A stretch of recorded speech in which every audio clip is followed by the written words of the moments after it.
Hey, this is GratuiTous. Welcome to Music Production Made Simple, the show that focuses on best practices about music production, which is based on FL Studio. If you're wanting to become the best producer you could be, subscribe and listen weekly. You can also check out my courses, which teach you the principles and basics of music production. They'll get you up and running quickly. In addition, I also have books on Amazon and tons of music on Spotify. Always feel free to hit me up at hi@itsgratuitous.com. So let's get into the episode.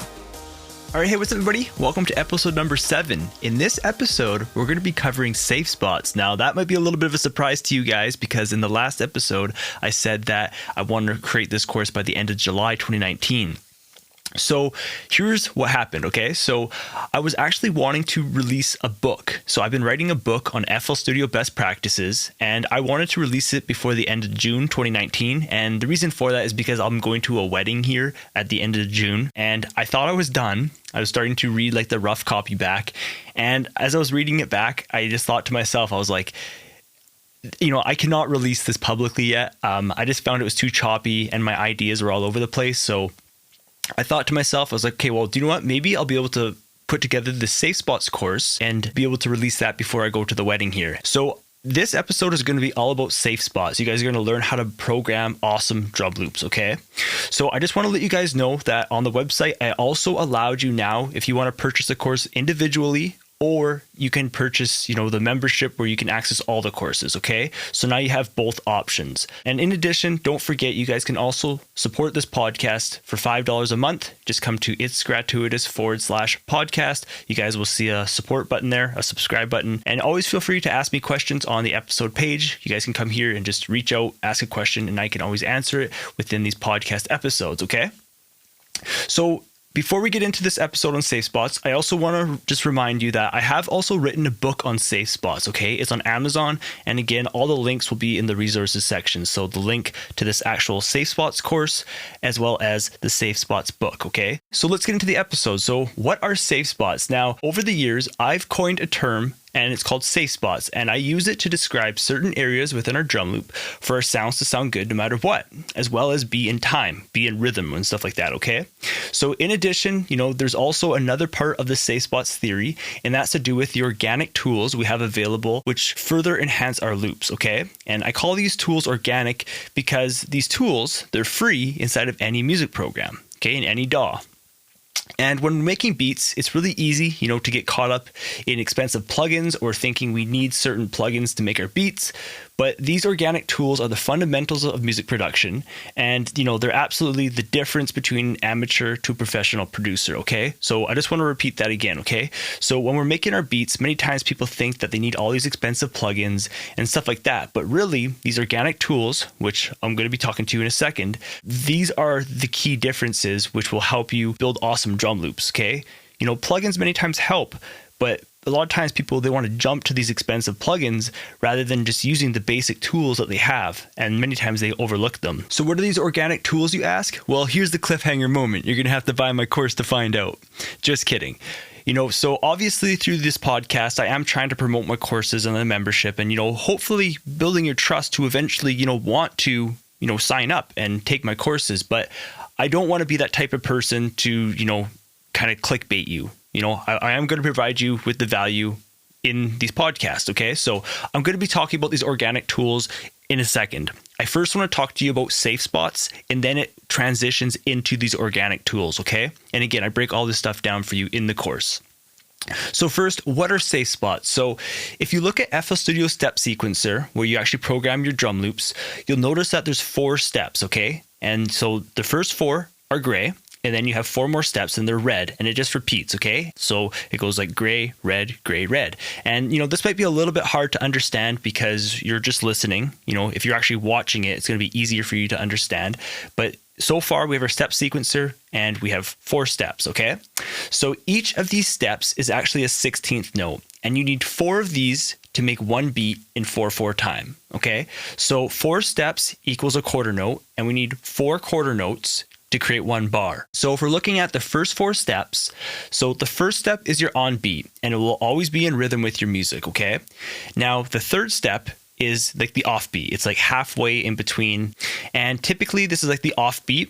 and it's a really common spot to add fullness to a drum loop. You can be putting a hi-hat here or like an open hat, especially open hats in like dance music. And now steps 2 and 4 are what I call the in-betweens, and I call them A and B.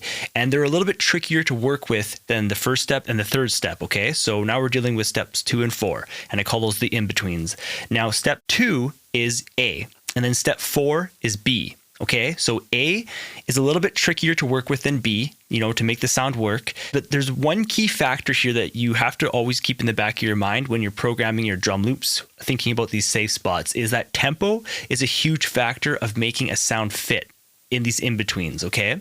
And then also another cool kind of pro tip is swing also affects these in-between notes too, which are just your 8th notes, okay? So just your 2nd, 16th note. And that's just, what swing affects. It nudges your notes.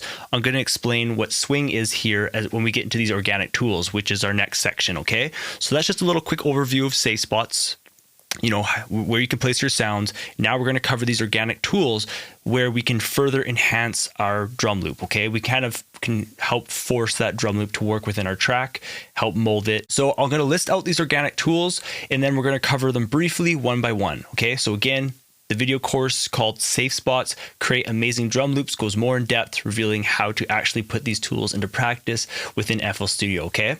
So these organic tools are velocity, panning, layering, note nudging / swing, kind of the same thing. Note nudging is more manually, swing is a little bit more automatic. There's also sound selection as well as sound placement. So each of these organic tools goes hand in hand, and I call them free because they're 100% free no matter what DAW you use, no matter what music program, okay? And really, it's just a matter of understanding how to use these organic tools, how they work, and the different techniques you have available to you as you're programming your drum loop and using these tools to force these drum loops to work, okay? So let's first start with velocity, okay? So velocity is actually pretty interesting, and actually velocity is different than volume in music production, okay? So certain plugins allow you to get different sounds depending on the velocity amount. Now, velocity is actually the speed, on how fast you press your key, and it's not how hard you press the key. You can actually test this. So for example, on your MIDI keyboard, if you push the key down slow but hard, you're going to see that you get a low velocity number. Again, always look in the top left in FL Studio, the little hint panel there. That's super, super helpful with anything in FL Studio whenever you hover a mouse over a knob or something like that. And then again, you can also press that MIDI key really fast and you'll see that you get a high velocity. Now the maximum MIDI value here is 127, okay? And when you're working with certain plugins, you can actually trigger different articulations / timbres of notes depending on your velocity, okay? So, that's just a pretty cool tip to know to give a little bit of variety to your music. Now, when you're dealing with the one-shot samples, you don't really have this luxury of getting different timbres. Again, that's different articulations or just a different sound. And what that means is like if I play a sound, to get a different articulation, it might be like one's brighter or then like the next one could be dull, but you're still playing that same note. For example, if I was playing like C5, I'm playing C5, but on a real piano, if you press it hard, the way how like the hammer would strike like the actual string or whatever, it might sound a little bit brighter on the actual hit.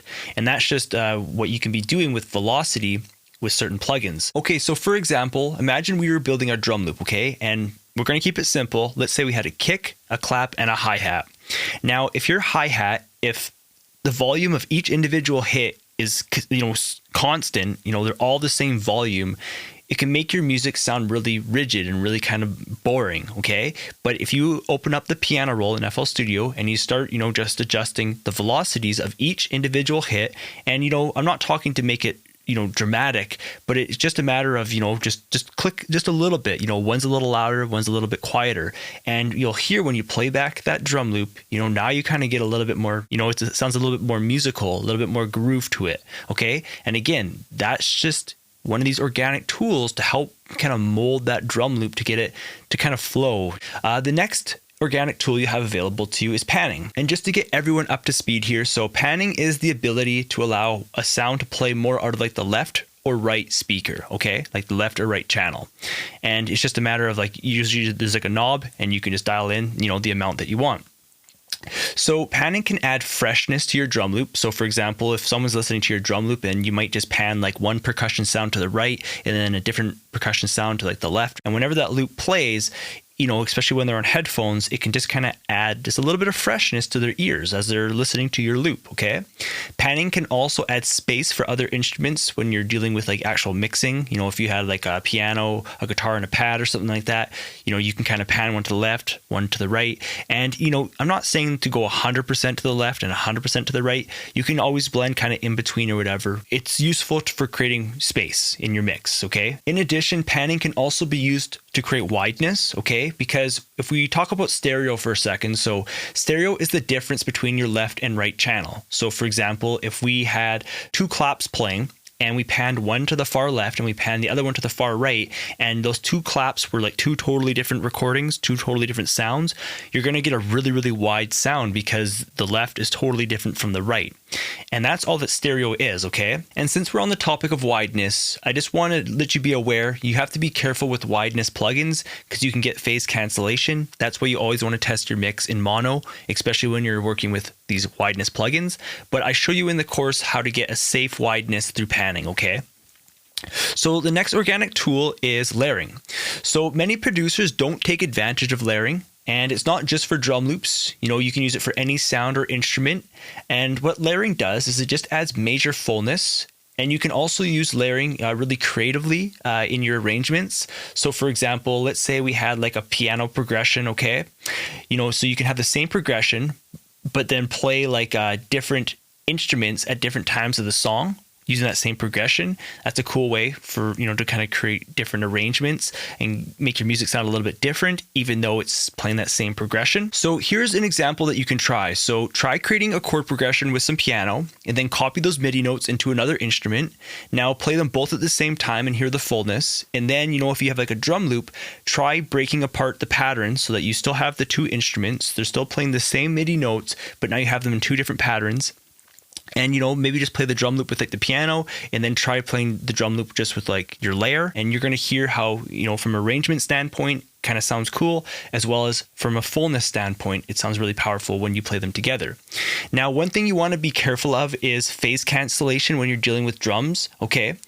And so when you're dealing with drums and you're layering drums, to check that, you just want to flip the phase. In FL Studio, you just want to go like reverse polarity.